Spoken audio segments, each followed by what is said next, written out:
अस्सलामुअलैकुम student, welcome to my YouTube channel study tube educational two. अच्छा जी student, आज हमने chapter number 2 vector and equilibrium इसके इंपॉर्टेंट शॉर्ट क्वेश्चन देखने हैं। पिछली वीडियो में हमने इंपॉर्टेंट लॉन्ग क्वेश्चन देखे, इस वीडियो में हमने इंपॉर्टेंट शॉर्ट क्वेश्चन इसके देखने हैं।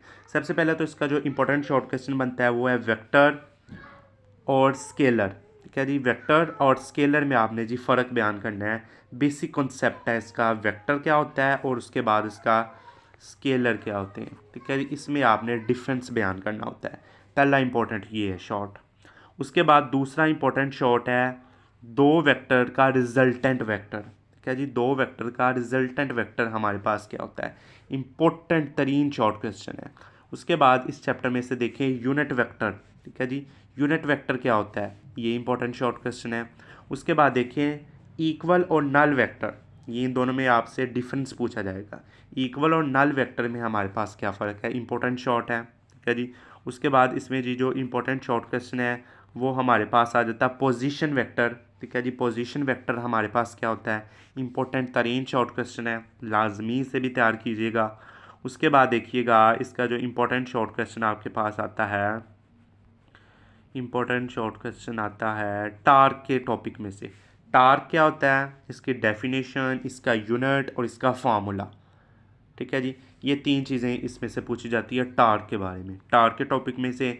उसके बाद एक इम्पोर्टेंट आखिरी चैप्टर का शॉर्ट है, वो हमारे पास आ जाता है ट्रांसेक्शनल या हमारे पास रोटेशनल एक्विलिब्रियम। ठीक है जी, ट्रांसेक्शनल एंड रोटेशनल एक्विलिब्रियम। ये देखें जी, ये हमारे पास रोटेशनल एक्विलिब्रियम और ट्रांसेक्शनल एक्विलिब्रियम, ये हमारे पास ये वाला जो पैरा है ये इंपॉर्टेंट शॉर्ट है। ठीक है जी, ये लाजमी इसे तैयार कीजिएगा। आगे बात समझ, ये थे कि चैप्टर की थ्योरी में से शॉर्ट।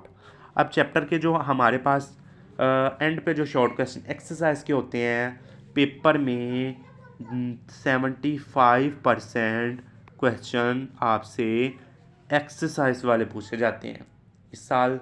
फिर भी आपका जो हमारे पास कॉन्सेप्चुअल पेपर होना है, तो कॉन्सेप्चुअल पेपर में जो हमारे पास एक्सरसाइज के शॉर्ट हैं वही तो उसके कॉन्सेप्चुअल क्वेश्चन होते हैं। ठीक है जी, तो आपने एक्सरसाइज के क्वेश्चन को ज़्यादा तरजीह देनी है। ठीक है जी, तो जो अकेडमीज़ वगैरह में बच्चे पढ़ते हैं, जो टेस्ट देते हैं, उनको पता होगा कि अकेडमीज़ वगैरह में ज़्यादा वो हमारे पास एक्सरसाइज के शॉर्ट क्वेश्चन डालते हैं। ठीक है जी, पहला शॉर्ट हमने थ्योरी में कवर हो गया, यूनिट वेक्टर, पोजीशन वेक्टर और कंपोनेंट ऑफ वेक्टर। दूसरा शॉर्ट वो कहता है कि हमारे पास जो तीन वेक्टर हैं उनका जो रिजल्टेंट है वो ज़ीरो होता है, तो उसकी ओरिएंटेशन बयान करें। ठीक है जी, और उसके बाद तीसरा शॉर्ट देखें, ये MCQs पे है।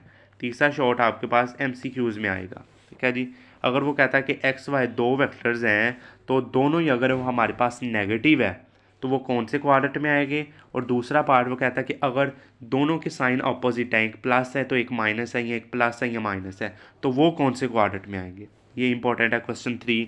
इसके बाद क्वेश्चन नंबर 5 इसका इंपॉर्टेंट है, can a vector have a component greater than the vector magnitude.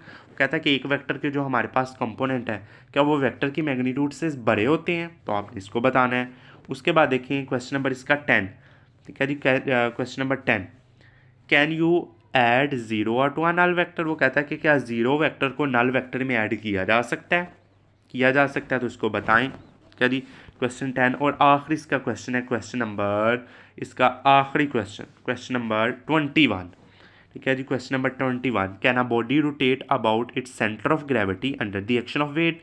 कहता है कि अगर कोई बॉडी अपने सेंटर ऑफ ग्रेविटी के साथ मूव करे तो उसका एक्शन ऑफ वेट कहाँ होगा, ये तो वो पूछ रहा है। तो आपने इसका क्वेश्चन नंबर 21 भी आपने लाजमी तैयार करना है। तो इंशाल्लाह जो मैंने आपसे शॉर्ट बताया आपको इस वीडियो में, इंशाल्लाह पेपर में आपको इस चैप्टर में से वही शॉर्ट पूछे जाएंगे। ठीक है जी, तो इस वीडियो में इतना, इंशाल्लाह अगली वीडियो में आपसे डिटेल से मुलाकात होती है। अल्लाह हाफिज़।